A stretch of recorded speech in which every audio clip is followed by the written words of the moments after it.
தற்காப்பு நலம் என்ற தலைப்பில் ஆசான் மா. செந்தமிழன் அவர்கள் ஆற்றிய நலவுரை. அனைவருக்கும் வணக்கம்.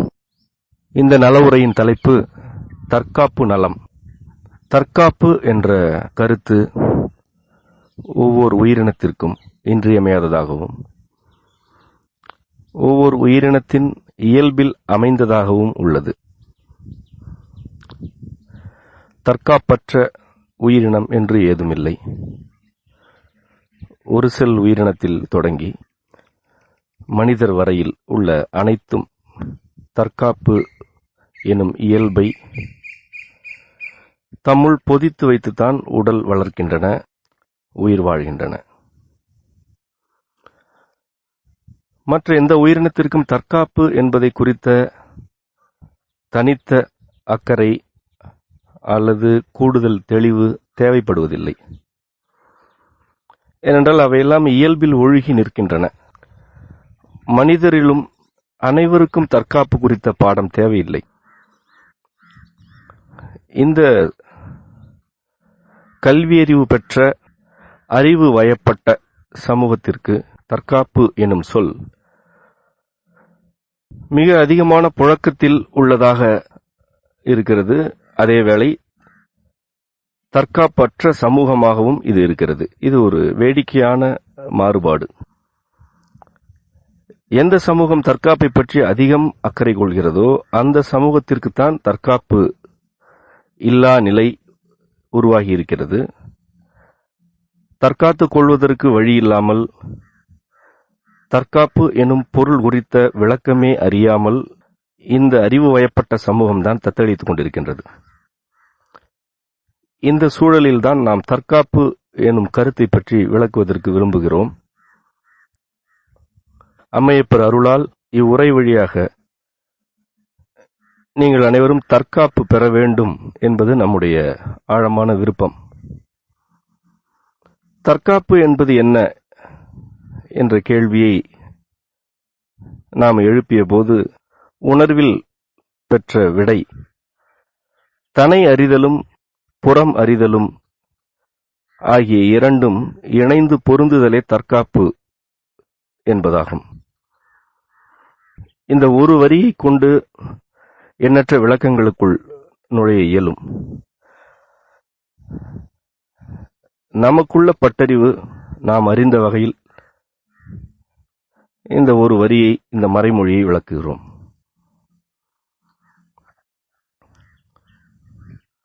ஒரு மனிதராக நீங்கள் உங்களை அறிந்து கொண்டிருக்கிறீர்களா?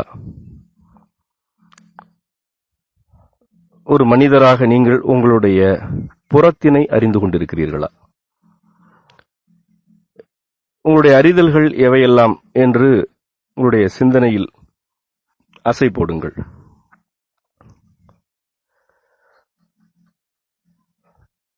தனை அறிதல், புறமறிதல் ஆகிய இரண்டிலும் உங்களுக்கு எவையெல்லாம் விடைகளாக கிடைக்கின்றனவோ அவற்றை எல்லாமே, எதையும் ஒதுக்க வேண்டாம், அவற்றை எல்லாம் உங்களுடைய சிந்தனைக்கு கொண்டு வாருங்கள். இந்த தனை அறிதலும் புறமறிதலும் பொருந்துகின்றனவா என்பதை நீங்களே முடிவு செய்து கொள்ளுங்கள். உங்களுடைய சிந்தனையே அதற்கு விளக்கம் தரும். பொருந்துகின்றது, பொருந்தவில்லை என்று விளக்கம் தரும். தனிப்பட்ட முறையில் நான் இந்த சமூகத்தை புரிந்து கொண்ட வரை இந்த சமூக மனிதர்கள், குறிப்பாக அறிவு வயப்பட்ட மனிதர்களுக்கு தனையறிதலில் மிகப்பெரிய பற்றாக்குறை இருக்கிறது. புறமறிதலில் தேவைக்கு கூடுதலாக அறிதல் இருக்கிறது. சுருங்க சொல்ல வேண்டுமென்றால் இவர்கள் தனை அறிதலை காட்டிலும் புறமறிதலில் கூடுதலான அக்கறையுடன் இருக்கிறார்கள். இந்த இரண்டும் பொருந்தாது. பொருத்தம் என்பது இரு முரண்களிடையே நிகழ்வது. ஒருவர் தன்னை அறிந்து கொள்கிறார், தன்னுடைய இயல்புகள் யாவை என்று அறிந்து கொள்கிறார், தன்னுடைய திறன்கள் யாவை என்று அறிந்து கொள்கிறார், தன்னுடைய விருப்பங்கள் யாவை என்பதையும் அறிந்து கொள்கிறார், தன்னுடைய பழக்க வழக்கங்கள், நடவடிக்கைகள், செயல்பாடுகள் ஆகியவற்றை அறிந்து கொள்கிறார், தனக்கு பிடித்தமான உணவு, பிற பொருட்கள் ஆகியவற்றை பற்றியெல்லாம் அவர் அறிந்து கொள்கிறார். இவ்வாறு அறிந்து கொண்ட பிறகு இவை அனைத்தும் புறத்தோடு பொருந்துகின்றனவா என்பதை பார்க்க வேண்டும், அவர் சிந்திக்க வேண்டும். இங்கே என்ன நிகழ்கிறது என்றால், புறத்திலிருந்து திணிக்கப்படும் கருத்துக்களை மனிதர்கள் அப்படியே உள்ளெடுத்துக் கொள்கிறார்கள். புறம் எவற்றையெல்லாம் வீசுகிறதோ அவற்றையெல்லாம் மனிதர்கள் உள்ளெடுத்துக் கொள்கிறார்கள். புறம் அச்சத்தை வீசினால் இவர்கள் அஞ்சுகிறார்கள். புறம் ஐயங்களை வீசினால் இவர்கள் ஐயுறுகிறார்கள். புறம் நம்பிக்கைகளை வீசினால் இவர்கள் நம்பிக்கை கொள்கிறார்கள். சில வேளைகளில் புறம் அச்சத்தை வீசினால் இவர்கள் துணிச்சல் கொள்கிறார்கள். புறம் ஐயங்களை வீசினால் இவர்கள் கண்மூடித்தனமான நம்பிக்கைக்கு ஆட்படுகிறார்கள். புறம் எதை செய்தாலும் அதற்கு எதிர்வினை ஆற்றுகிறார்கள் அல்லது நேர்வினை ஆற்றுகிறார்கள். எவருமே வினையாற்றுவதில்லை. வினையாற்றுதல் என்பது விளைவு நோக்கா செய்கை. இதை பற்றி நாம் ஏற்கனவே வினை நலம் என்ற தலைப்பில் உரையாற்றியிருக்கிறோம். அதை கேளாதோருக்கும் புரிய வேண்டும் என்பதற்காக அதனை சுருங்க கூறுகிறோம். வினை எனப்படுவது விளைவறியா செய்கை, விளைவு நோக்கா செய்கையே வினை எனப்படும். விருப்பத்தினால் ஒரு செயலில் ஈடுபடுகிறீர்கள். விருப்பமே உங்களை தூண்டுகிறது. அந்த விருப்பம் பிறருக்கு தீங்கிழைக்காதது. அந்த விருப்பம் பிறர் உரிமைகளை பறிக்காதது. அந்த விருப்பம் இயற்கையின் போக்கிற்கு இயைந்து இருப்பது. இயற்கையின் போக்கிற்கு எதிராக இருப்பது விருப்பம் அல்ல. பிறருக்கு துன்பம் அழைத்தால் அது விருப்பம் அல்ல. பிறர் உரிமைகளை பறித்தால் அதுவும் விருப்பம் அல்ல. உங்களுடைய உரிமைகளையே பறித்து கொண்டாலும் அதுவும் விருப்பம் அல்ல. இன்றைய மனிதர்களுடைய மிக பெரும்பான்மையான செயல்பாடுகள் வினைகள் அல்ல, வெறும் செயல்கள். ஒவ்வொன்றிற்கும் ஒரு காரண காரியம், ஒரு காரணம். ஒவ்வொன்றிலும் ஒரு விளைவு நோக்குதல். அந்த விளைவை அடைய வேண்டும் என்ற வெறி, ஆசை, பற்று ஆகியன மிகுந்துவிட்டன. இவ்வாறு இருக்கையில் புறத்திலிருந்து எவை வீசப்பட்டாலும் அவற்றை இந்த மனிதர்கள் அப்படியே உள்ளெடுத்துக் கொள்கிறார்கள். புறத்தில் ஆசை காட்டினால் இவர்கள் ஒன்று அந்த ஆசைக்கு ஆட்படுகிறார்கள் அல்லது அந்த ஆசையே வேண்டாம் என்கிறார்கள். புறம் பொருள் சேர்த்துக்கொள் என்றால் பொருள் சேர்க்கிறார்கள் அல்லது பொருளே சேர்க்க வேண்டாம் என்கிறார்கள். இது பொருத்தமல்ல. இது மாறுபாடு. இது ஒவ்வாமை. ஒரு குறிப்பிட்ட உணவு உங்களுக்கு ஒவ்வாமையை ஏற்படுத்துகிறது என்றால் அதன் பொருள் என்ன? அந்த உணவு நஞ்சு என்பதல்ல, அந்த உணவு உங்களுக்கு பொருந்தவில்லை என்பது அதன் பொருள். உங்கள் அருகில் இருப்பவருக்கு பொருந்தும் ஒரு உணவு உங்களுக்கு ஏன் பொருந்தவில்லை என்று கேட்டு பாருங்கள். நம்முடைய இந்த விளக்கம் மிக எளிதாக விளங்கும் உங்களுக்கு. உணவு உணவுதான், அதன் இயல்புகள் அதன் இயல்புகள்தான். அவ்வுணவு ஒரு புறத்தில் உள்ள ஒரு பொருள்.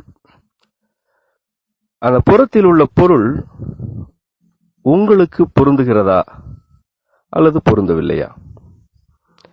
இந்த இரண்டும் பொருத்தமடைந்தால் அந்த உணவு சத்தாக மாற்றமடைகிறது, உடலுக்கு தேவையான மருந்தாக மாற்றமடைகிறது, உடலுக்கு திறன் வழங்குகிறது. அதே உணவு பொருந்தவில்லை என்றால் உடல் அதை புறந்தள்ளுகிறது அல்லது உடல் சீர்கெடுகிறது. ஒரு பொருள் பிறருக்கு பொருந்துகிறது என்பதற்காகவே உங்களுக்கு பொருந்திவிடாது. உங்களுக்கு பொருந்துகிறது என்பதனால் பிறருக்கு அது பொருந்திவிடாது. ஒவ்வொரு மனிதருக்கும் தனி இயல்புகள் உண்டு. மனித கூட்டத்திற்கென்று பொது இயல்புகள் உண்டு. ஒவ்வொரு மனிதருக்கும் தனி இயல்புகளும் உண்டு. சூழலில் உள்ள ஒவ்வொரு பொருளுக்கும் பொது இயல்புகள் உண்டு, தனி இயல்புகளும் உண்டு. மழையில் நனைதல் மனிதருக்கு தேவையானது என்பது ஒரு பொது கருத்து.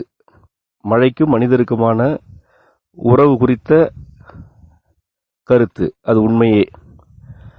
ஆனால் ஏற்கனவே உடலில் கபம் மிகுந்திருக்கும் நிலையில் ஒருவர் மழையில் நனையும் போது அது அவருக்கு ஒவ்வாமை ஏற்படுத்துகிறது. இது அவருடைய தனி இயல்பு அல்லது அவருடைய உடலில் உள்ள ஒரு சீர்கேடு.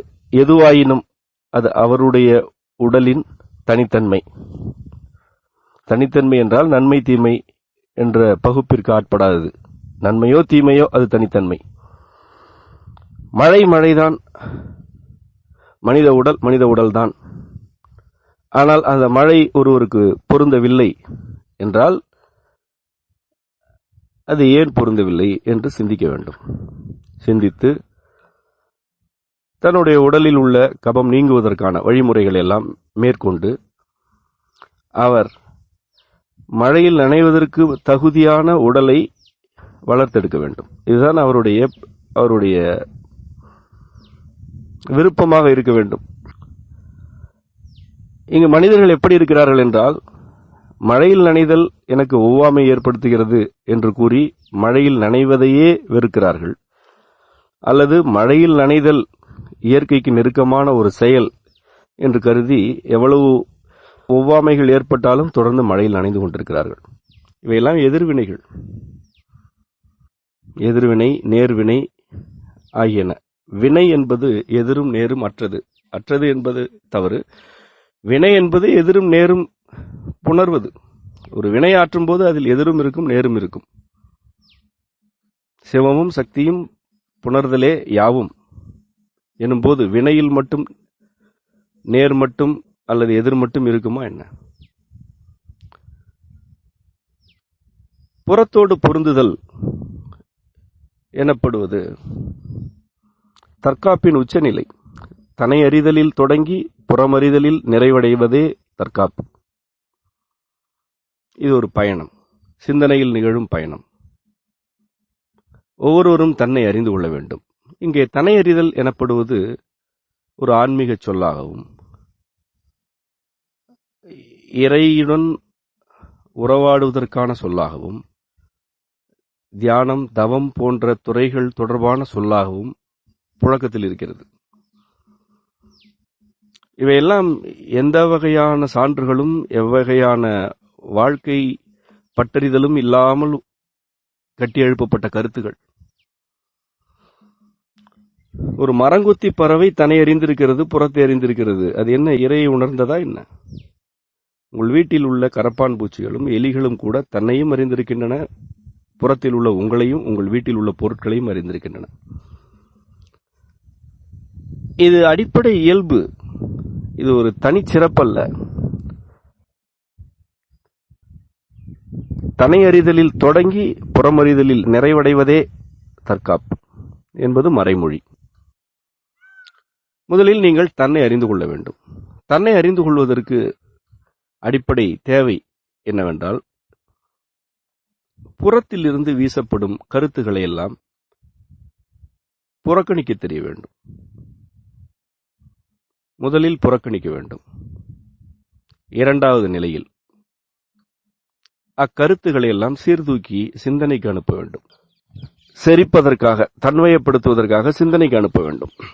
எவ்வகையான கருத்து எவரால் உதிர்க்கப்பட்டாலும், எவ்வளவு அழுத்தங்கள் வழியாக அக்கருத்து உங்கள் முன் வைக்கப்பட்டாலும், எவ்வளவு ஆசைகள் அக்கருத்தின் மீது உங்களுக்கு காட்டப்பட்டாலும், எவ்வளவு வெகுமதிகள் அக்கருத்தின் மீது ஒப்பனை செய்யப்பட்டாலும், அந்த ஒப்பனைகளை, ஆசைகளை, அச்சுறுத்தல்களை எல்லாம் முதலில் ஒதுக்குங்கள். இதுதான் புறக்கணிப்பு. ஒரு கருத்து உங்கள் முன் வைக்கப்படும் போது அக்கருத்தின் மீதான மதிப்பீடுகளை முதலில் புறக்கணிக்க வேண்டும். ஒருவர் உங்களிடம் வந்து, நீங்கள் இதை செய்தால் இவ்வளவு பொருளாதாரம் கிடைக்கும், உங்களுடைய வாழ்க்கையில் செல்வம் சேரும், பொருளாதாரம் சேரும் என்று சொல்கிறார். அவர் ஒரு நம்பிக்கையை ஊட்டுகிறார், அல்லது உங்களுக்கு எதிர்காலத்தை பற்றிய ஒரு கற்பனையை, ஆசையை தூண்டுகிறார். உங்கள் முன் இரு கருத்துகள் உள்ளன. ஒன்று, அவர் எதை செய்ய சொல்கிறாரோ அந்த கருத்து, அது கரு. அதை சுற்றி ஒரு வலையை அவர் பின்னி இருக்கிறார். அந்த வலை உங்களுக்கு ஆசை காட்டுகிறது. நீங்கள் முதலில் புறக்கணிக்க வேண்டியது அந்த ஆசை, கற்பனை, எதிர்காலம் குறித்த கதை அல்லது தூண்டல் ஆகியவற்றை தான். முதலில் அந்த வலையை அறுத்தெறியுங்கள். இன்னொருவர் உங்களிடம் ஒரு கருத்தை முன்வைத்து இதை செய்தீர்கள் என்றால் உங்களுடைய எதிர்காலம் பாழாகிவிடும் அச்சுறுத்துகிறார். வேறொருவர் இந்த செயலை நீங்கள் செய்தால் பிறருக்கு நன்மை கிடைக்கும் என்கிறார். மற்றொருவர் இந்த செயலை நீங்கள் செய்யாதிருந்தால் உங்களுக்கும் எனக்குமான உறவு முறிந்து போகும் என்கிறார். இப்படி யார் வேண்டுமானாலும் எதை வேண்டுமானாலும் உங்களிடம் சொல்லலாம். அவர்கள் எதை வேண்டுமானாலும் சொல்லட்டும், எப்படி வேண்டுமானாலும் சொல்லட்டும். எல்லா உரையாடல்களையுமே நீங்கள் இரண்டாக பகுத்து விடுங்கள். உடனடியாக இரண்டாக பகுத்து விடுங்கள். ஒன்று, அவர்கள் முன்வைக்கும் கரு, அடிப்படை கருத்து. இரண்டு, அதன் மீது அவர்கள் வைக்கும் மதிப்பீடு. முதலில் நீங்கள் கண்மூடித்தனமாக பின்பற்ற வேண்டிய வழிமுறை அந்த மதிப்பீடுகளை அறுத்தெறிந்து கொளுத்தி விடுவது. அதை சாம்பலாக்கி விட வேண்டும். அது காற்றில் பறக்க வேண்டும். உங்கள் எதிரே ஒருவர் இவ்வாறெல்லாம் பேசும்போது அவர் முன்னிலையிலேயே உங்களுடைய சிந்தனை அவர் பின்னிய வலைகளை எல்லாம் புறக்கணித்து தீயிலிட்டு பொசுக்க வேண்டும். உங்களுடைய சிந்தனை உடனடியாக எரித்துவிடும். இந்த கருத்தினை நீங்கள் விளங்கிக் கொண்டால் எந்த மதிப்பீட்டையும் உங்கள் மீது திணிக்க இயலாது. அந்த வலைப்பின்னலை அல்லது அந்த மதிப்பீட்டை நீங்கள் கொளுத்திய பிறகு, அந்த சாம்பலும் காற்றில் கலந்த பிறகு, உங்கள் எதிரே இருப்பவர்கள் முன்வைத்த கரு தனியே இருக்கிறது. இப்பொழுது நீங்களும் அந்த அடிப்படை கருத்தாகிய கருவும் மட்டும்தான் இருக்கிறீர்கள். அந்த கரு என்ன சொல்கிறது? அந்த செயல் அல்லது அந்த கருத்து அல்லது அவர்களுடைய வழிகாட்டுதல் எந்த மதிப்பீடுமற்ற நிர்வாணமாயிருக்கிறது, அம்மனமாயிருக்கிறது. அது உங்களுக்கு பொருந்துகிறதா என்பதை உங்களுடைய சிந்தனை சீர்தூக்கி உங்களுக்கு ஒரு நொடியில் விளக்கிவிடும். உங்களால் அந்த நிலையிலும் எந்த முடிவையும் எடுக்க இயலவில்லை என்றால் உங்களுடைய சிந்தனை இதை பற்றி எனக்கு எதுவும் தெரியவில்லை என்று உண்மையை உங்களிடம் ஒப்படைக்கும். இதை பற்றி எனக்கு பட்டறிவில்லை, இதை நான் இதற்கு முன் செய்ததில்லை, அல்லது ஏனோ தெரியவில்லை, இது வேண்டாம், அல்லது இதை செய்யலாம் என்று ஏதேனும் ஒன்றை உங்களுடைய சிந்தனை உங்களுக்கு உரைக்கும். இதை பற்றி எதுவும் தெரியவில்லை என்று உங்கள் சிந்தனை உரைத்தாலோ அல்லது இப்பொழுதைக்கு இதை ஏற்க இயலவில்லை என்று உரைத்தாலோ அதை அப்படியே வெளிப்படுத்துங்கள். எதிரே இருப்பவர் எவ்வளவு கனவுகளை உங்களிடம் விதைத்திருந்தாலும் அந்த விதைகள் எல்லாம் மட்கிவிட்டன. எதிரே இருப்பவர் எவ்வளவு அச்சங்களை விதைத்திருந்தாலும் அந்த அச்சங்கள் எல்லாம் அழிந்து போயின. உங்களிடம் நம்பிக்கைகள் விதைக்கப்பட்டால் நம்பிக்கைகளையும் பொசுக்கிவிட்டீர்கள், ஐயங்களையும் பொசுக்கிவிட்டீர்கள். எந்த உணர்ச்சியும் இல்லை, எந்த மதிப்பீடும் இல்லை. அந்த கரு மட்டும் இருக்கிறது. அந்த கருவை உங்கள் சிந்தனை புணர்கிறதா, ஏற்கிறதா, அணைத்துக் கொள்கிறதா இல்லையா என்பது உங்களுக்கு புரியும். அப்பொழுதுதான் புரியும். எந்த முடிவையும் அல்லது எந்த நிலைப்பாட்டினையும் நீங்கள் மேற்கொள்ளலாம். அதை தடுப்பதற்கோ மறிப்பதற்கோ எதிரே இருப்பவர் எவராக இருந்தாலும் அவருக்கு அந்த வலிமை இருக்காது. ஒன்றை புரிந்து கொள்ளுங்கள், எதிரே இருப்பவர் வலிமையானவர் என்று நீங்கள் நம்புவதுதான் உங்களுடைய வலிமையின்மையின் அடிப்படையே. எதிரே இருப்பவருக்கு வலிமையை நீங்கள் தான் வழங்குகிறீர்கள். எதிரே இருப்பவர் தன்னுடைய வலிமையை உங்களிடமிருந்து எப்படி பிடுங்குகிறார் என்றால், தன்னுடைய மதிப்பீடுகளின் வழியாக உங்களுடைய வலிமையை அவர் தனதாக்கிக் கொள்கிறார். அச்சம், ஐயம், நம்பிக்கை, ஆசை ஆகிய மதிப்பீடுகள் உங்கள் முன் வைக்கப்படும் போது அவற்றை நீங்கள் அப்படியே ஏற்றுக்கொண்டால் அந்த மதிப்பீடுகளை நீங்கள் ஏற்கும் அந்த நொடியே எதிரே இருப்பவர் வலிமையானவராகி விடுகிறார். நம்முடைய வழியில், நம்முடைய இறை வழியில், இறை நெறியில் எந்த மதிப்பீடு முன்வைக்கப்பட்டாலும் அந்த மதிப்பீட்டை முதலில் பொசுக்கிவிட்டால் எதிரே இருப்பவர் எந்த வலிமையும் மற்றவராகி விடுகிறார். அவர் யாராக வேண்டுமானாலும் இருக்கலாம். அவர் வலிமையற்றவராக உங்கள் எதிரே இருக்கிறார். அல்லது எங்கோ இருந்து கொண்டு தன்னுடைய கருத்துக்களை உங்களிடம் அனுப்பியவர் இப்பொழுது வலிமையற்றவராகிவிட்டார்.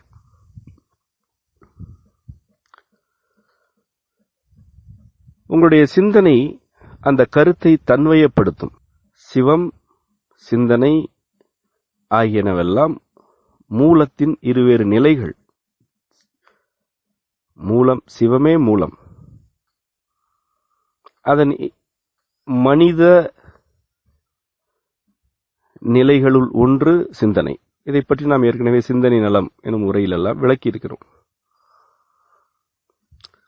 சிந்தனை சிவத்தின் ஒரு நிலை. அது தன்வயப்படுத்தாத கருத்து என்று இந்த பேரண்டத்தில் எதுவும் இல்லை, இருக்க இயலாது. எந்த கருத்தாக இருந்தாலும் அது சிந்தனைக்கு அப்பாற்பட்டது அன்று, சிந்தனையில் இருந்துதான் உதிக்கிறது. உங்கள் எதிரே வைக்கப்படும் எல்லா கருத்துகளும் அந்த சிந்தனையிலிருந்து வந்தவைதான். அது எப்படி உங்களுடைய சிந்தனைக்கு அந்த கருத்து புதியதாக இருக்கும்? உங்களுடைய அறிவுக்கு அது புதியது. உங்களுடைய அறிவில் தான் உணர்ச்சிகள் இருக்கின்றன. உங்கள் அறிவில் தான் மதிப்பீடுகள் இருக்கின்றன. சுற்றிலும் இருப்பவர்கள் தம்முடைய அறிவு வெளிப்படுத்தும் உணர்ச்சிகளையும் மதிப்பீடுகளையும் ஆயுதங்களாக வைத்து வலைகளாக பின்னி உங்களிடம் வருகிறார்கள். நீங்கள் அந்த வலைகளை வேண்டி வாங்கி உங்கள் மீது அணிந்து கொள்கிறீர்கள், அல்லது அந்த ஆயுதங்களை வாங்கிக் கொள்கிறீர்கள். சில வேளைகளில் அந்த ஆயுதங்களுக்கு அஞ்சுகிறீர்கள். சிந்தனைக்கு இதில் என்ன பணி இருக்கிறது? அவர்களுடைய அறிவும் உங்களுடைய அறிவும் உரையாடிக் கொள்கின்றன. அறிவு ஏமாற்றும் அல்லது ஏமாறும். அதற்கு தெரிந்தது இரண்டு.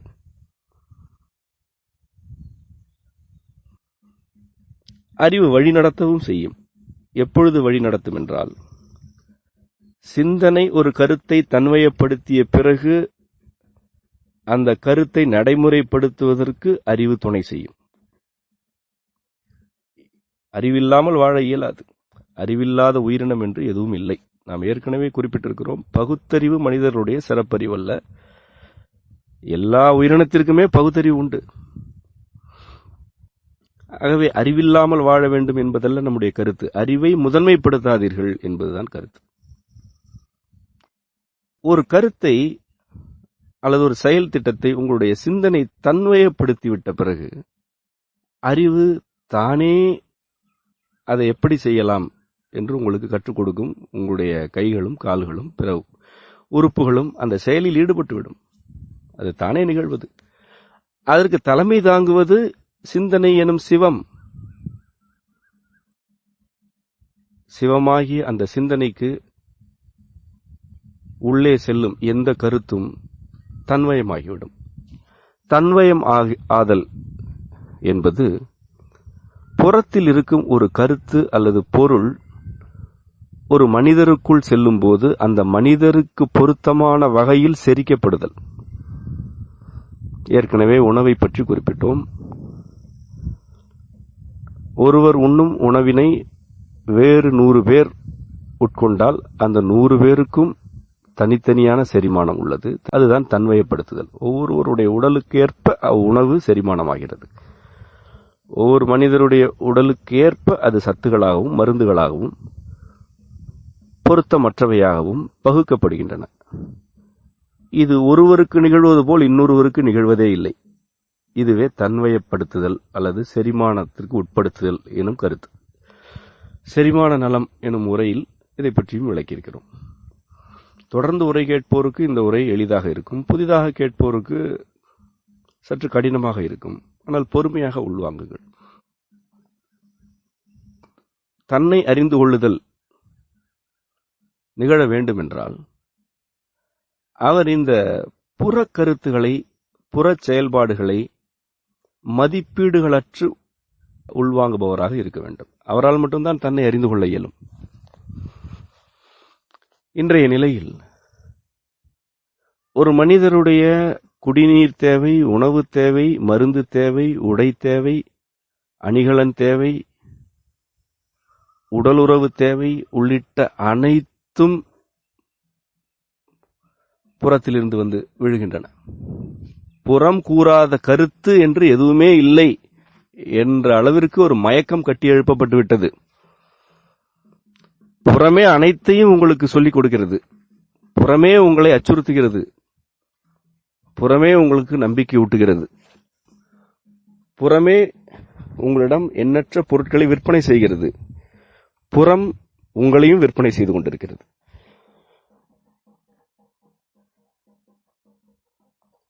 இவ்வாறு புறம் எதை கூறுகிறது என்பதிலேயே நாட்டம் கொள்ளும் உங்களால் உங்கள் அகத்தை அறிந்து கொள்ளவே இயலாது. மதிப்பீடுகள் இல்லாமல் ஏதேனும் ஒரு கருத்து உங்கள் முன் வைக்கப்படுகிறதா என்று பாருங்கள். மதிப்பீடு என்று நாம் இங்கே குறிப்பிடுவது நன்மை, தீமை, ஆசை, ஆசையற்றிருத்தல், நம்பிக்கை, அச்சம் போன்ற உணர்ச்சிகள். இவையெல்லாம் இல்லாமல் ஏதேனும் ஒரு கருத்து உங்கள் முன் வைக்கப்படுகின்றதா என்று பாருங்கள். அப்படி உரையாடும் மனிதரும் இல்லை, அப்படியான கருத்துக்களை முன்வைக்கும் ஊடகங்களும் இல்லை. இதனால்தான் நாம் மிக தொடக்கத்திலேயே, நம்முடைய நல உரைகளின் தொடக்க காலத்திலேயே ஊடகங்களிலிருந்து வெளியேறுங்கள் என்று பல முறை வலியுறுத்தினோம். குறிப்பாக தொலைக்காட்சி பெட்டிகளிலிருந்து வெளியேறுங்கள் என்று வலியுறுத்தினோம்.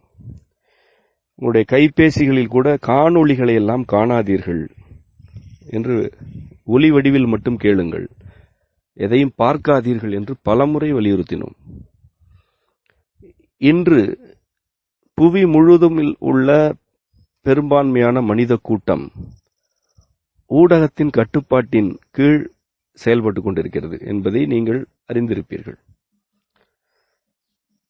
ஏதேனும் ஒரு கருத்து பொதுமக்களை அச்சுறுத்துவதற்காக விதைக்கப்பட வேண்டும் என்றால் மிக எளிதாக அனைத்து மனிதர்களும் அச்சுறுத்தப்படுகின்றனர். அவர்களுக்கு நம்பிக்கை ஊட்ட வேண்டும் என்றாலும் அனைவருக்குமே நம்பிக்கை ஊட்டப்படுகிறது. பண்ணைகளில் வளர்க்கப்படும் கோழிகளுக்கு மருந்து கொடுத்து தீவனம் கொடுப்பது போல மனிதர்களுக்கு ஐயங்களும் அச்சமும் நம்பிக்கையும் ஊட்டப்படுகின்றது. எல்லா கோழிகளும் ஒரு குறிப்பிட்ட காலத்தில் ஒரே வகையான எடையை அடைவது போல எல்லா மனிதர்களும் ஒரு குறிப்பிட்ட காலத்தில் ஒரே வகையான செயல்பாடுகளுக்குள் திணிக்கப்பட்டு விட்டார்கள். இங்கே எவரும் தன்னுடைய உடலையும் அறிந்து கொள்ளவில்லை, புறத்திலிருந்து தாக்குதல் நிகழ்த்துவோரை பற்றியும் அறிந்து கொள்ளவில்லை. மாறாக சில நுண்ணுயிரிகளை பற்றி உரையாடி கொண்டிருக்கிறார்கள், கதையாடி கொண்டிருக்கிறார்கள். அந்த நுண்ணுயிரிகளை பற்றியும் ஆழ்ந்த அறிதலும் இல்லை, புரிதலும் இல்லை, தெளிவும் இல்லை. பொருளாதாரத்தை பற்றி இனி பேச தொடங்குவீர்கள், அதை பற்றியும் ஆழ்ந்த அறிதலும் புரிதலும் இல்லாமல் தான் அந்த உரையாடல்களும் கதையாடல்களும் இருக்கப் போகின்றன. ஏனென்றால் பொருளாதாரத்தை பற்றியும் புறக்காரணிகள் தான் உங்களுக்கு பாடம் நடத்தப் போகின்றன. அவர்கள் எவற்றையெல்லாம் சொல்கிறார்களோ அவற்றுக்கெல்லாம் நீங்கள் எதிர்வினையாற்றுவீர்கள் அல்லது நேர்வினையாற்றுவீர்கள். மிகவும் இக்கட்டான ஒரு நிலைக்கு மனித கூட்டத்தினர் தள்ளப்பட்டு விட்டார்கள். இது ஊழிக்காலம் என்பதால் இது தவிர்க்க இயலாதது. இது இப்படித்தான் நிகழ வேண்டும் என்பது மனிதர்கள் தாமே வகுத்து கொண்ட விதி. அவர்கள் எந்த அறிவை வரம்பற்று நம்பினார்களோ, எந்த பகுத்தறிவை தெய்வம் என கொண்டாடி கொண்டிருக்கிறார்களோ, அந்த பகுத்தறிவுதான் இவ்வளவு இடர்பாடுகளையும் நிகழ்த்தி கொண்டிருக்கிறது. சுய சிந்தனை கொண்ட மனிதர்கள் எண்ணிக்கையில் குறைவு என்ற அவலத்திற்கு மனித சமூகம் வந்துவிட்டது. சுய சிந்தனை கொண்டவர்கள் அச்சத்திற்கு ஆட்பட மாட்டார்கள், நம்பிக்கைக்கும் ஆட்பட மாட்டார்கள். தன் அறிதல் கொண்டவர்களுக்கு புறத்தை அறிதல் மிக மிக எளிது. தன்னுடைய இயல்பை பிறவியிலேயே அறிந்து கொள்ளும் மீன் குஞ்சுகள் நீரை புரிந்து கொள்வதற்கு எந்த பாடத்தையும் பெறுவதில்லை. தன்னுடைய இறக்கைகளை பற்றிய அறிதல் பறவைகளுக்கு பிறக்கும் போதே கிடைத்து விடுகின்றது. ஆகவே அப்பறவைகளுக்கு புவியீர்ப்பு விசையை பற்றியும் அதை எதிர்த்து மேலே எழுகிறோம் என்பதை பற்றியுமான பாடம் தேவைப்படுவதில்லை. தெருவில் கிடக்கும் நாய் தன்னுடைய உடலின் இயல்பை அறிந்து வைத்திருக்கிறது. ஆகவே அது எந்த உணவை ஒதுக்க வேண்டும், எப்போது உண்ண வேண்டும் என்ற பாடத்தை எங்கிருந்தும் பெற வேண்டிய தேவையில்லை. அகத்துள் மறைந்திருக்கும் சிவமாகிய ஆதி மூலம் யாவற்றையும் அறிந்து வைத்திருக்கிறது என்பது மட்டுமல்ல, அதுவே யாவுமாக இருக்கிறது. ஆகவேதான் தன்னறிவு எனப்படுவது எல்லா உயிரினங்களுக்கும் இயல்பில் பொதிக்கப்பட்டது. இந்த தன்னறிதலிலிருந்து மனிதரில் அறிவு வயப்பட்ட கூட்டத்தினர் விலகத் தொடங்கிய பின்னர்தான் புறக்காரணிகள் மிகுந்தன, பெருத்து வளர்ச்சி அடைந்தன. இன்றைக்கு உங்களுடைய வாழ்க்கை நிலைகளை பாருங்கள். பொருளாதாரம் உங்களிடம் இல்லை. உங்களுக்கு தேவையான பொருட்களை செய்வதற்கான அறிவு, திறன் உங்களிடம் இல்லை. ஒரு செருப்பை கூட உங்களால் தைத்துக் கொள்ள இயலாது. உங்களுக்கு தேவையான ஒரு சிறிய மேசையை உங்களுக்கு செய்ய தெரியாது. உங்களுக்கான குளியல் பொடிகளை கூட உங்களில் பெரும்பகுதியினருக்கு செய்து கொள்ள தெரியாது. உங்களுடைய உணவுப் பொருட்களை உங்களுக்கு விளைவிக்க தெரியாது. உங்களுடைய ஆடைகள் எவ்வாறு நெய்யப்படுகின்றன, நெய்தலின் படிநிலைகள் யாவை என்பதும் உங்களுக்கு தெரியாது. ஒரு மனிதராக வாழ்வதற்கு எவையெல்லாம் தேவையோ அவற்றுள் எதுவுமே உங்களுக்கு தெரியாது. ஆனால் உங்களுக்கு நுண்ணுயிரிகளை பற்றி இப்பொழுது நிறைய தெரிந்திருக்கிறோம். நுண்ணுயிரிகளை பற்றி தெரியாது, ஒரு குறிப்பிட்ட நுண்ணுயிரியை பற்றி அதிகமாக தெரிந்து வைத்திருக்கிறீர்கள். அதன் மருத்துவ அரசியலை பற்றி உங்களுக்கு தெரியும். அதற்கு பின்னால் இருக்கும் நிறுவன சதிகளை பற்றி உங்களுக்கு தெரியும். அல்லது மருத்துவர்கள் வழங்கும் நம்பிக்கைகளை பற்றி தெரியும். எந்த நிறுவனம் எவ்வளவு ஊதியம் கொடுக்கிறது என்பதை பற்றி தெரியும். எப்படி கடன் வாங்க வேண்டும் என்று தெரியும். எங்கு பிள்ளைகளை படிக்க வைக்க வேண்டும் என்று தெரியும். இவ்வாறு நீங்கள் அறிந்து கொண்ட அனைத்துமே உங்களுடைய தற்காப்புக்கு எதிரானவை. உங்களுடைய வேரில் நீங்கள் வெட்டுக்கத்திகளை வீசிக் கொண்டிருக்கிறீர்கள் என்பதுதான் இதன் பொருள். எவர்களை பற்றியெல்லாம் நீங்கள் அதிகம் அறிந்து வைத்திருக்கிறீர்களோ அவர்கள் அனைவருமே உங்களுடைய உடலை பற்றி கொண்டிருக்கிறார்கள். உங்களுடைய பொருளாதாரத்தை, அறிவை, திறனை உங்களிடமிருந்து பிடுங்கிக் கொண்டிருக்கிறார்கள். அவர்கள் வலை வீசுவதே இல்லை. அவர்களுடைய வலைகளுக்குள் நீங்களே உங்களை திணித்துக் கொண்டிருக்கிறீர்கள். இவற்றிலெல்லாம் மனச்சோர்வு அடைந்து அயற்சி அடைந்து விட்டால் நீங்கள் ஆன்மீகவாதிகளின் வலைகளுக்குள் போய் ஒளிந்து கொள்கிறீர்கள். இறுதி வரை நீங்கள் யார் என்பதை நீங்கள் அறிந்து கொண்டீர்களா? உங்களுடைய இயல்பு எது என்பதை நீங்கள் அறிந்து கொண்டீர்களா? அல்லது அந்த பயணத்தை தொடக்கியாது வைத்திருக்கிறீர்களா என்று பார்க்கிறேன். பெரும்பகுதியினர் தன்னறிதலுக்கு வாய்ப்பற்றவர்களாகவே சிதைந்து போயிருக்கிறீர்கள். எதிர்வரும் காலம் ஒரு பகுதியினருக்கு கொடும்போக்காக இருக்கும். ஒரு சிறு பகுதியினருக்கு தடையற்ற வாழ்க்கை நிகழ்வதற்கான போக்காக இருக்கும். தன்னை அறிந்து கொண்டு புறத்திலிருந்து வரும் எக்கருத்தையும் தன்வயப்படுத்தும் சிவத்தில் உறைவோருக்கு ஊழிக்காலம், தடையற்ற போக்கு. அவர்கள் மீட்டெடுக்கப்பட்டுக் கொண்டே இருப்பார்கள். அவர்களுக்கு மீட்பு நிகழ்ந்து கொண்டே இருக்கும். அவர்கள் எதிலும் சிக்க மாட்டார்கள். அவர்களுக்கு சிக்கல், தீர்வு ஆகிய இரண்டும் வேறு வேறு அல்ல. இந்த இரண்டின் புணர்ச்சியை அவர்கள் அறிவார்கள். அவர்களுக்கு எந்த மதிப்பீடுகளும் வழிநடத்தாது.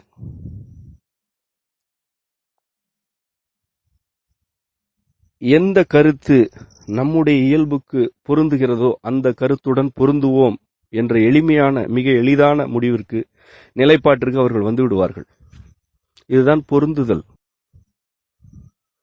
அவர்களை எவராலும் விற்பனை செய்ய இயலாது. அவர்களிடம் எதையும் கொண்டு போய் விற்பனை செய்யவும் இயலாது. பொருளாதார தேக்கம் ஏற்பட்டால், பொருளாதார சிக்கல்கள் மிகுந்தால், பொருளாதாரம் இல்லாமல் வாழும் வகையை அவர்கள் மிக எளிதாக அறிந்து கொள்வார்கள். அவ்வாறானவர்கள் இந்த நாளிலேயே பொருளாதாரம் குறைந்த வாழ்க்கை முறைக்குள் வந்துவிட்டார்கள். அவ்வாறானவர்கள் வந்துவிட்டார்கள், உருவாகி கொண்டிருக்கிறார்கள், உருவாகிவிட்டார்கள். அவர்கள் எண்ணிக்கையில் குறைவு, அது ஒரு பொருட்டல்ல. ஆனால் அவ்வாறானவர்கள் இருக்கிறார்கள், இப்பொழுதே இருக்கிறார்கள். புறக்கருத்துகளில் இருந்து உங்களை விடுவித்துக் கொள்வதற்கு நீங்கள் தவம் செய்ய வேண்டும். தவம் என்று நாம் குறிப்பிடுவது கண்ணை மூடி அமர்ந்து கொண்டிருப்பதல்ல. துன்பம் பொறுத்தல், பிணி பொறுத்தல், இதுதான் இவை இரண்டும் தவம் என்று ஆசான் திருவள்ளுவர் கூறியிருக்கிறார்.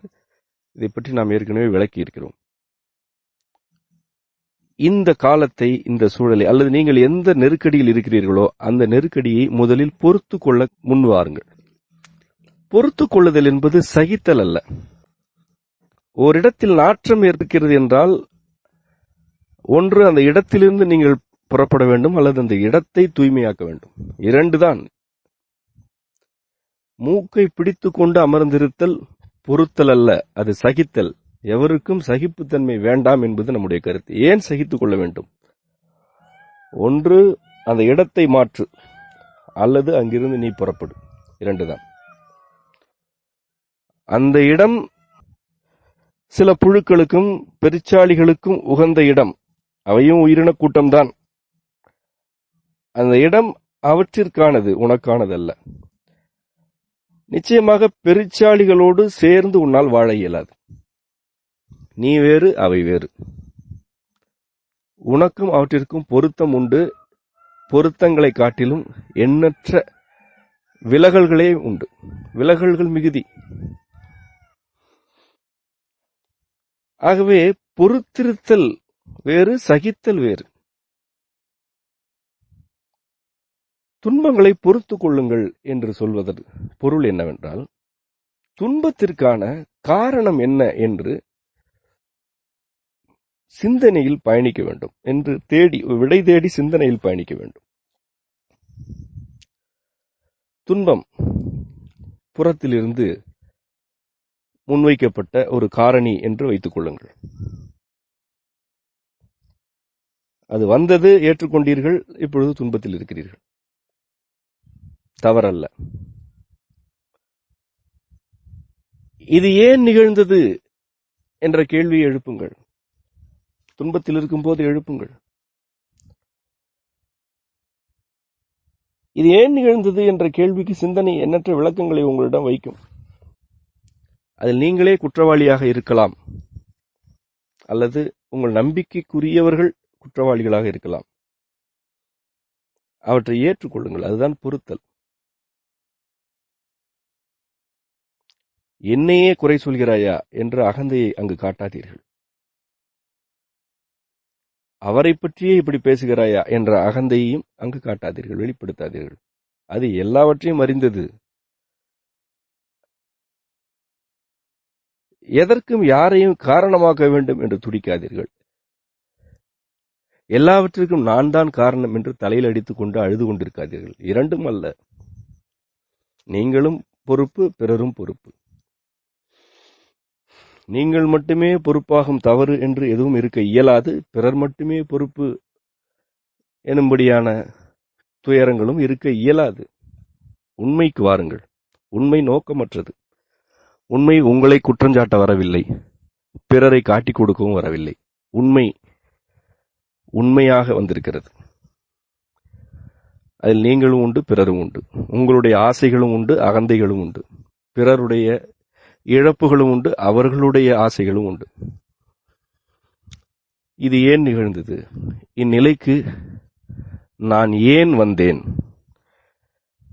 என்று நீங்கள் உண்மையை வேண்டி உண்மையாக சிந்திக்கையில் சில நாட்கள் தேவையில்லை, சில மணி நேரம் கூட தேவையில்லை, சில நொடிகளில் உங்களுக்கு இதுதான் இச்சிக்கலின் மூலம் என்று விளக்கப்படும். எவ்வளவு உண்மையாக நீங்கள் இருக்கிறீர்களோ அவ்வளவு விரைவாக உங்களுக்கு தெளிவு கிடைக்கும். எவ்வளவு பாசாங்கு செய்கிறீர்களோ அவ்வளவு தாமதமாகும். அவ்வளவுதான்.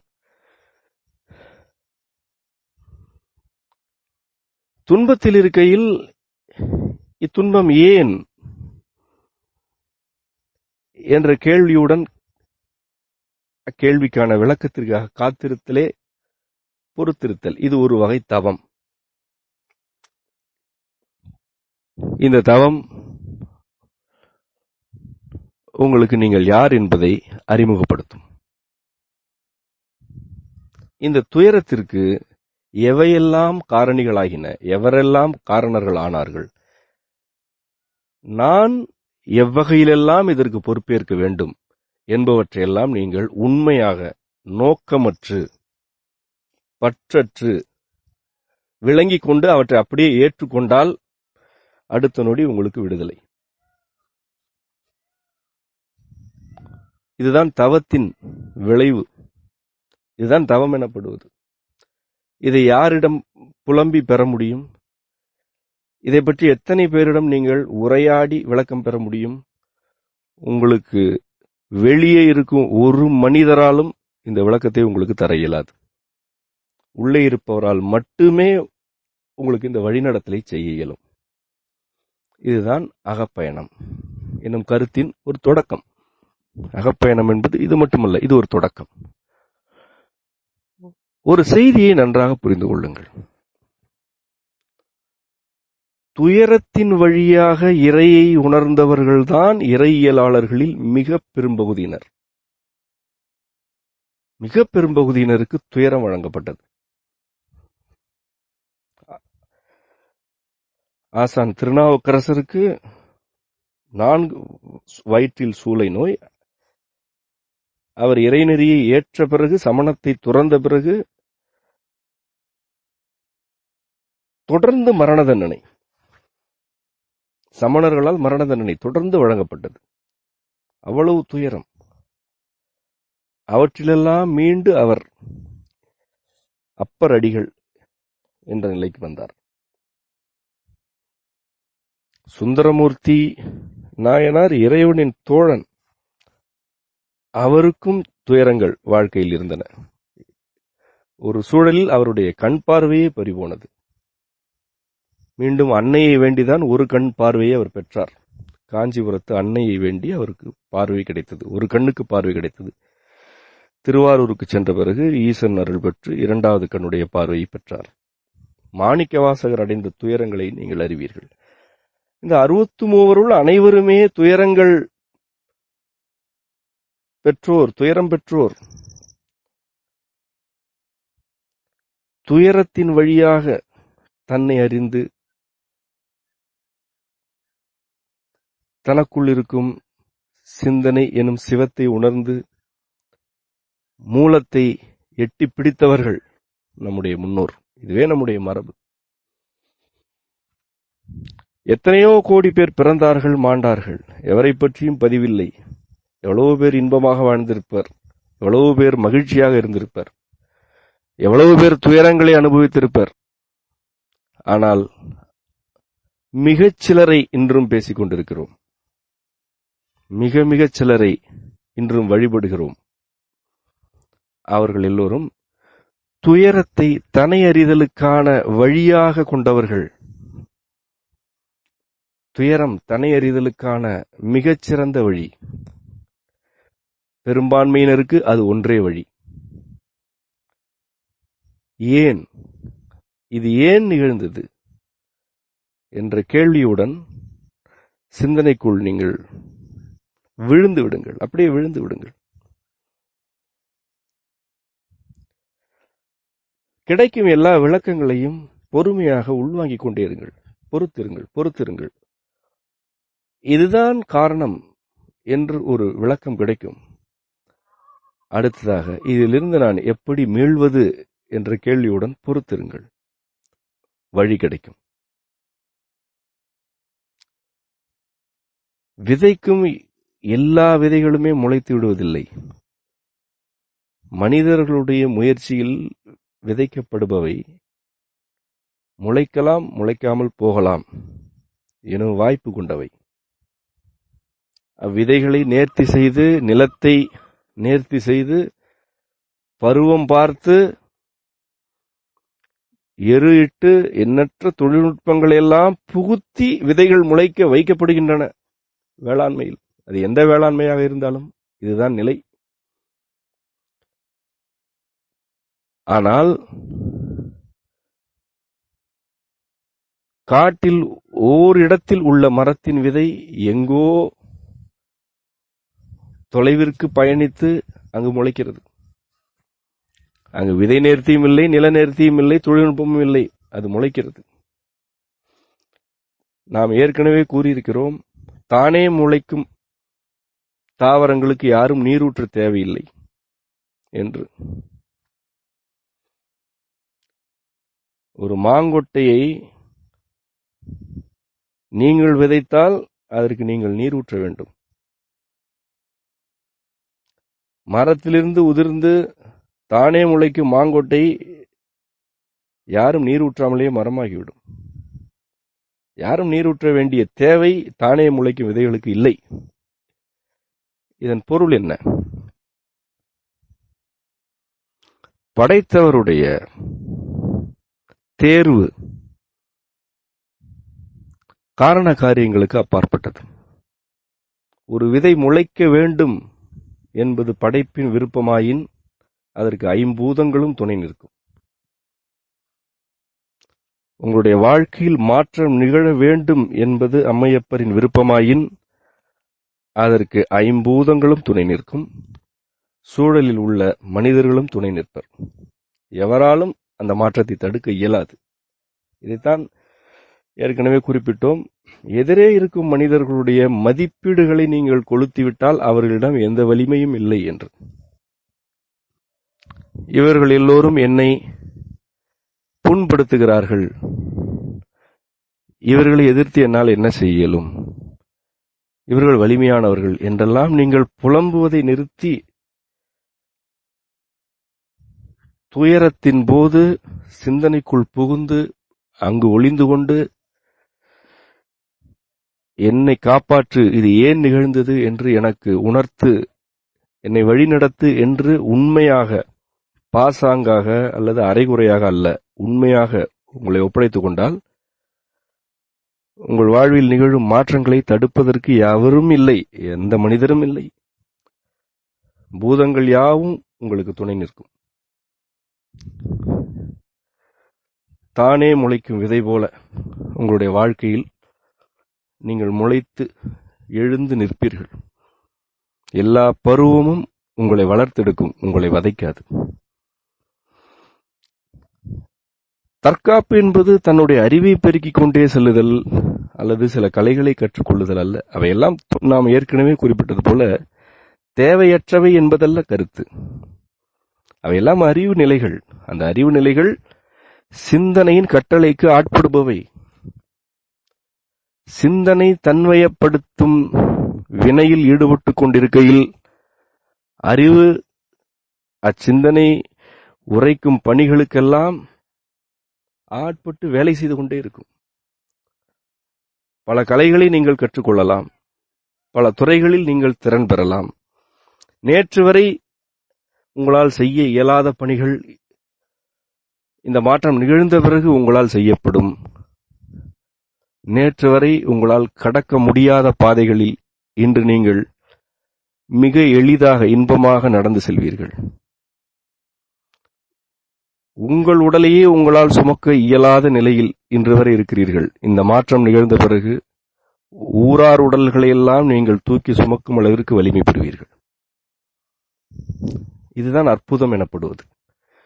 இந்த அற்புதம் வேண்டுதலில் கிடைக்காது, பக்தியில் கிட்டாது. முயற்சிகளை பெருக்கிக் கொண்டே செல்லும் எந்த ஆன்மீக வழியிலும் இதை அடைந்தவர் இல்லை.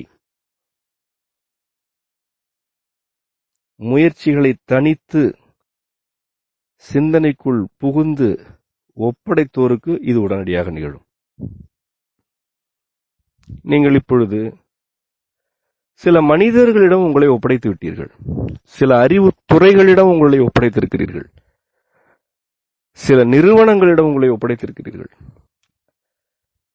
இவையெல்லாம் இணைந்து ஒரு வலைப்பின்னலை உருவாக்கி உங்கள் முன்பு மதிப்பீடுகளை முன்வைத்துக் கொண்டே இருக்கின்றன. அந்த மதிப்பீடுகள் அனைத்திற்குமே நீங்கள் ஆட்படுகிறீர்கள், உணர்ச்சிகளுக்கு ஆட்படுகிறீர்கள். ஆகவே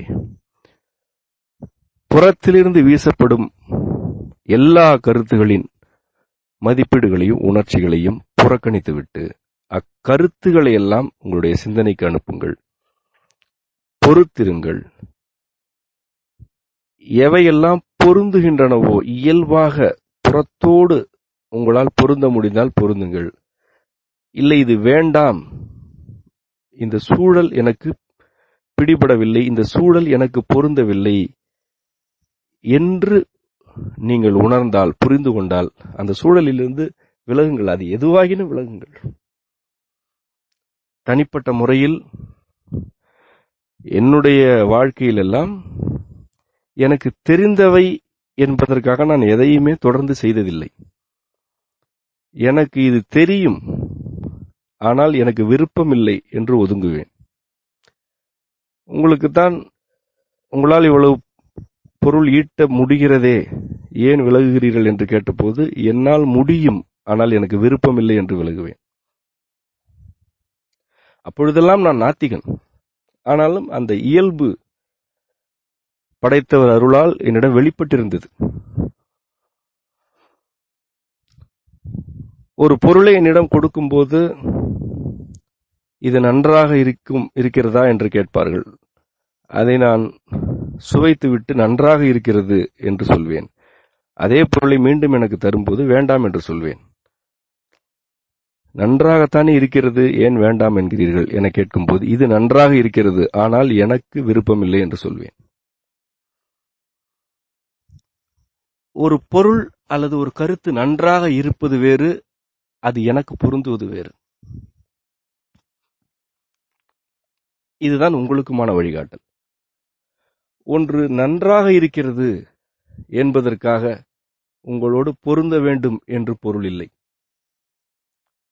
இந்த நன்றாக இருப்பது, மோசமாக இருப்பது ஆகியவையெல்லாம் மதிப்பீடுகள். இந்த மதிப்பீடுகளை புறம் உங்கள் முன் வைக்கின்றது. நீங்களே அந்த மதிப்பீடுகளை எடுத்துக்கொள்கிறீர்கள். சில வேளைகளில் எனக்கு பிடித்திருக்கிறது என்று சில பொருட்களை நான் வைத்திருக்கிறேன். உணவுப் பொருட்களில் எனக்கு பிடித்தமானவை உண்டு. பிடித்தமானவை என்பதனால் அவற்றையெல்லாம் நான் கூடுதலாக உட்கொள்ள மாட்டேன். எனக்கு இவை பிடிக்கும், ஆனால் இவை எனக்கு பொருந்தவில்லை என்பேன். என்னுடைய உடலுக்கு எவை பொருந்துகின்றன, எவை பொருந்தவில்லை என்பதை நான் அறிவேன். இதன் வழியாக நான் அந்த பொருட்களின் குணங்கள், தன்மைகள், இயல்புகளை எல்லாம் தெளிவாக புரிந்து கொள்ள இயலுகிறது. ஒவ்வொரு பொருளையும் சிந்தனைக்குள் அனுப்பி தன்மையப்படுத்தி இதன் சாரமான கருத்து என்ன, இதன் சாரமான குணம் என்ன என்று பிரிக்க இயலுகிறது. இதற்கு மாறாக இது நல்ல பொருள் என்பதற்காக அப்படியே உள்ளெடுப்பவனாக இருந்தால் அந்த பொருளை பற்றியும் நான் அறிந்து கொள்ள மாட்டேன், என்னை பற்றியும் அறிந்து கொள்ள மாட்டேன். என்னுடைய இயல்பு எவற்றை ஏற்கிறதோ அவற்றை ஏற்பேன், மறுத்தால் மறுத்து விடுவேன். சில மனிதர்களை நான் ஏற்பதில்லை. அவர்கள் தீயவர்கள் என்று அதற்கு பொருள் அல்ல. அவர்கள் உன்னதமானவர்களாக இருந்தாலும் என்னுடைய இயல்புக்கு பொருந்தவில்லை என்றால் பொருந்தவில்லை. எனக்கு மதிப்பீடுகள் இல்லை, மிக மிக குறைவு. இவர்கள் தீயவர்கள், இவர்கள் நல்லவர்கள் என்ற வேடிக்கைகள் எல்லாம் என்னிடம் இல்லை.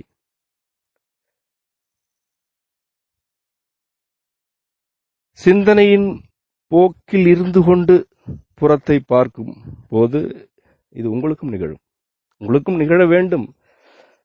ஆசான் திருமூலர் அருளியது போல, யாம் பெற்ற இன்பம் பெருக இவ்வையகம் என்பது அவருடைய விருப்பம். அது இறை நெறியை பின்பற்றும் அனைவரது விருப்பமும். அம்மையப்பரை உணர்ந்த அனைவருமே இப்படித்தான் விரும்ப இயலும். ஏனென்றால் அம்மையப்பர் ஒரு சிலருக்கானவர் அல்ல, அவரே யாவும். தன்னுடைய குழந்தைகளுக்கு அவர் சிலவற்றை உணர்த்துகிறார். அந்த குழந்தைகள் வழியாக சமூகத்தை வழிநடத்த விரும்புகிறார். இந்த சிந்தனையின் தன்மையப்படுத்தல் உங்களை எல்லாம் வழிநடத்தட்டும். நீங்கள் தற்காப்புடன்,